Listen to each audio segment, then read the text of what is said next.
on the mouse and keyboard for now. Or I'm going to put on a gamepad for now just because the camera control's a little smoother for streaming. So yeah, so our primary attack, this is our attack combo. As I was mentioning, Relentless Strikes it's called. So as the player continues to attack, you know, invest that last slam attack, that deals the most damage and actually gives you a nice little burst of mana that you may have be in need of. The second ability we have here is Decimate. So this is our spender, as I mentioned, our mana spender. And we just slowly regenerate mana over time, but as you can see, the combo kind of gets that rolling a little bit extra. And then Decimate is a powerful spender. As I mentioned, the more powerful, and actually I'm going to click on this guy, and this is our gamepad camera. It's a little bit more locked, but and a little bit more in the orbit fashion. But I'm going to use the secondary ability, Glade Carver here. So this is our spinning attack. You can see it's dealing a lot of damage, and then I try to use Decimate to reset the cooldown. Didn't get it there, so need to get some mana generating and use my filler in the meantime.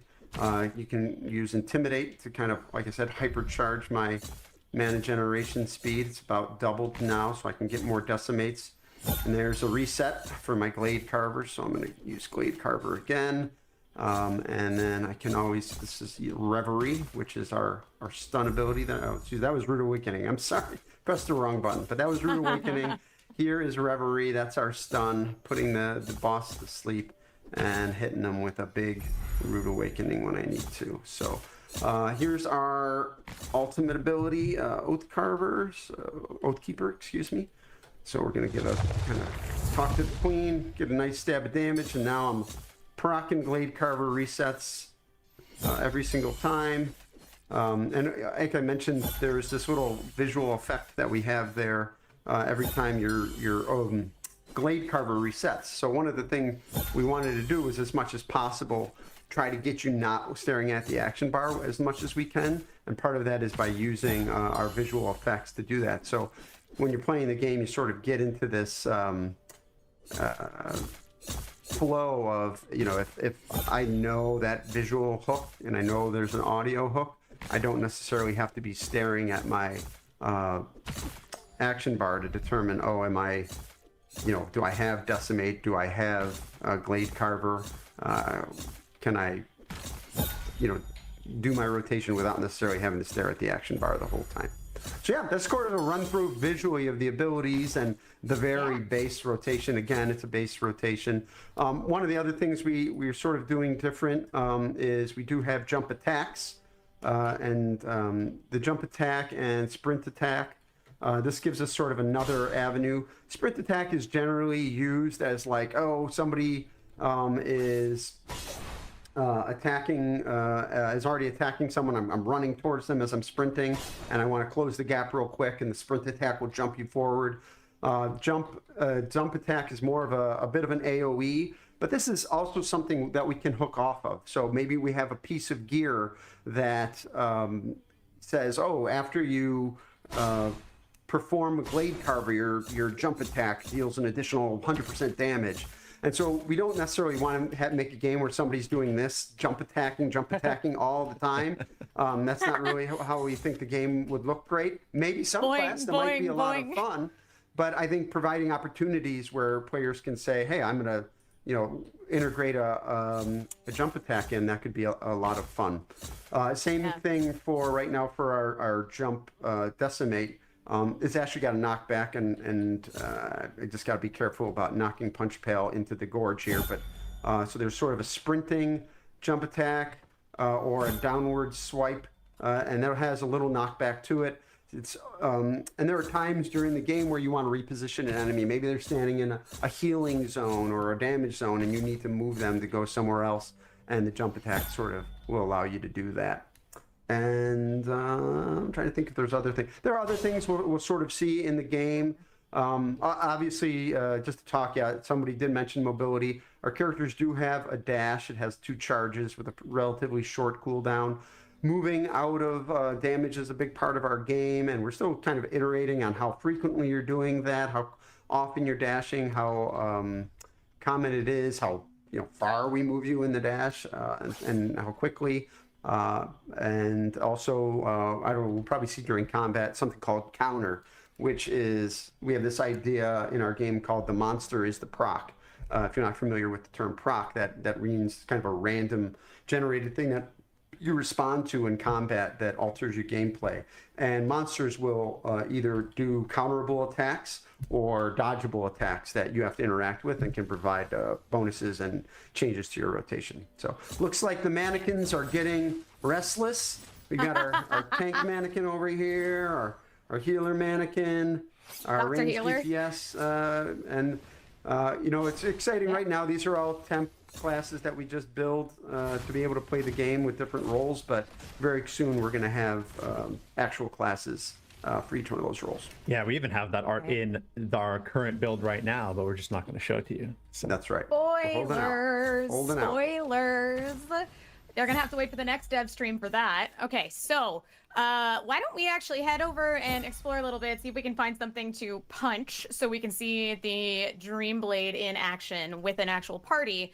Because this is, I mean, Ghost is going to be the kind of MMO that does stick to the Holy Trinity. You know, why fix it if it's not broken, right? We love the Holy Trinity. We all have our favorite classes that we like to play.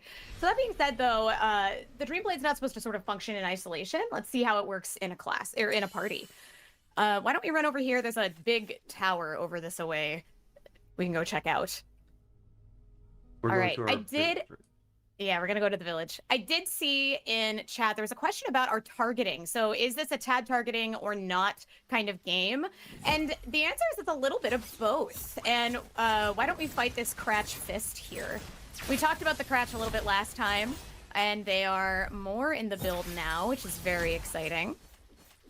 But Brian, do you want to talk a little bit about our targeting? Our targeting? Yes, we have this two kind of versions of targeting. Our game is a tab targeting game. It is a traditional MMO game in terms of how you fight enemies. So you select a target and your attacks are going to hit them.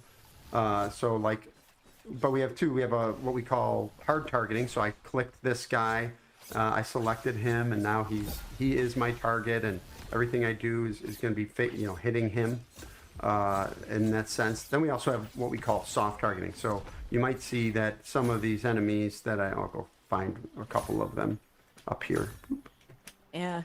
I feel kind of bad. We interrupted his swimming time. He was like in the stream. Yes, he was just fishing and you know. It's so, like, God. You can see that my target is switching sort of based on like who's in the center of the screen and based on distance. These guys are tough, so I don't want to get too close to them. Yeah, that's a little spicy for our level right now. Yes, but these guys, I can select my target just by moving my screen, and it's almost like that is my tab target. And so if you see yellow highlights, that's what that is right now. And so you don't have to be clicking tab if you don't want to. You can just do it this way. I think we could take these guys, especially if I ult. Okay, if you say so. Sure. Let the tank pull, please. We're doing it live. Oh, gosh. The best that can happen. Yeah, what's the worst thing that can happen here? We all die on stream. That's fine. Don't worry about it. It's cool. Don't die. It's cool. Just keep them alive, healer. Okay. Yeah, if we die here, it's clearly the healer's problem. That's right. Oh, I missed the healer's problem. I Let's came finish off this fist so fast. Yeah. And I'm honestly feeling so attacked right now. All right, the right broken horn next. All right. So as a healer, I will say the thing that I love about the targeting system that we have here. I got you.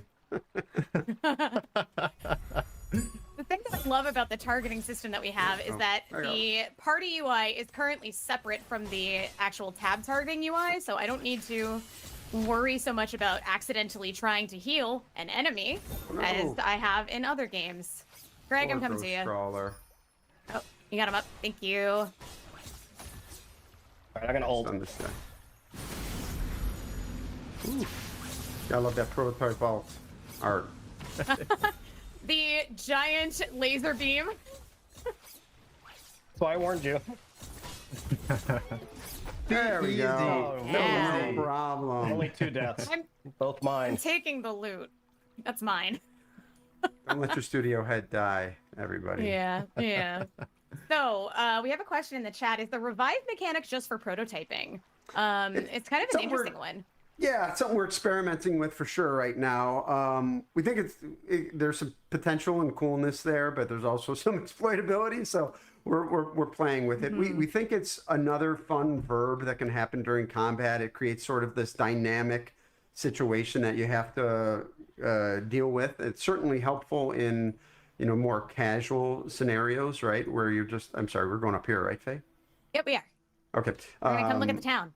Yeah, we're running around the blue zone, and you want to, you want to just be, don't want to have to run back to town or wipe or whatnot.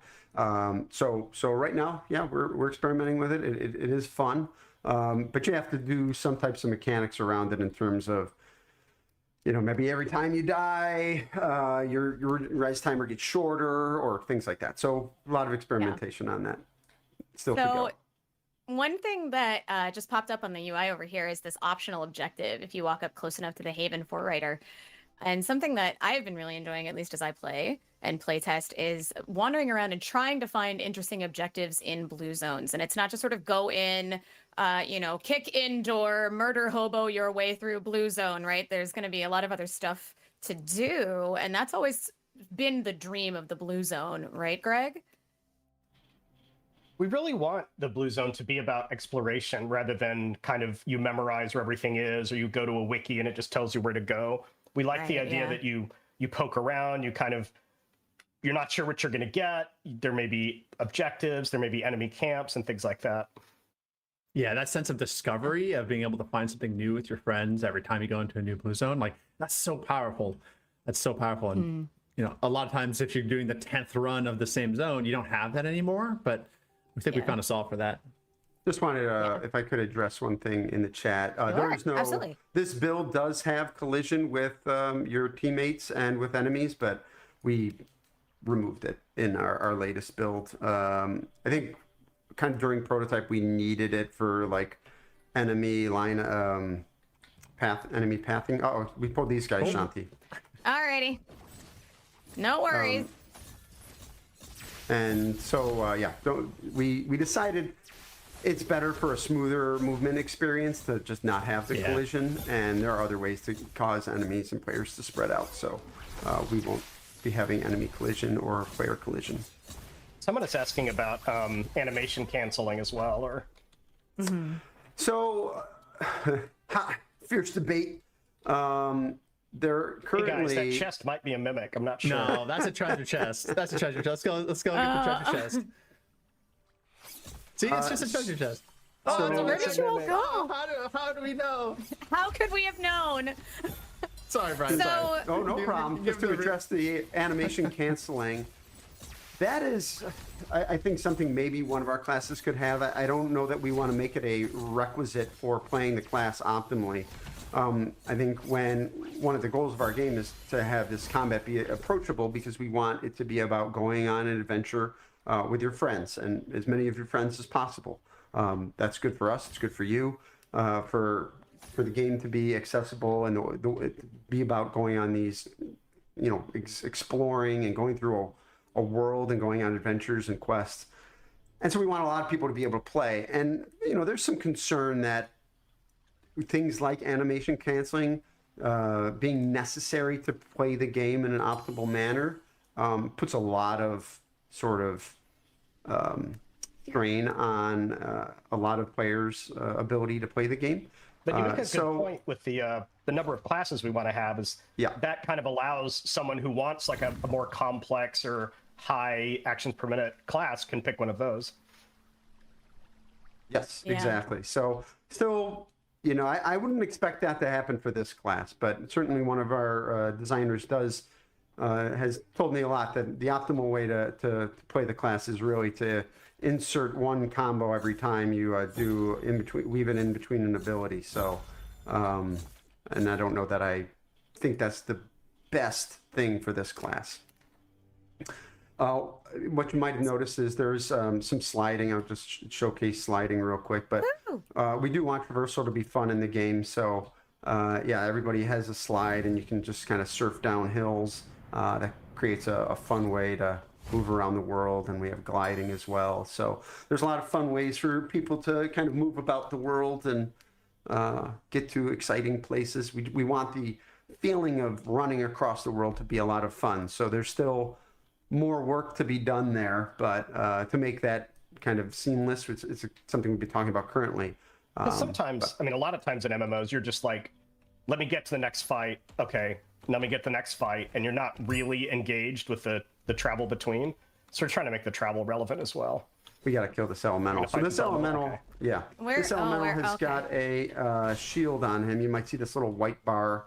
Yeah. We have 3 types of... so we have 3 broad... I thought I'd just get into this, but we have 3 broad categories of damage in our game. We have physical, so that's things like stabbing or blunt attacks or slashing, bleeds, and whatnot. And then we have magical abilities. So you might think of those as like the arcane or the necrotic or things like that. And then we have elemental, which is things that you might say frost damage or fire damage or lava, molten, storm, lightning, things like that. So those are the 3 broad categories of, oh my, this ghost crawler guy, I'll tell you. I just noticed, Greg, you're level 1, not level 10, so you are playing on hard mode right now. Buddy. No wonder I'm crushing it. I was like, why is he taking so much damage? Skill.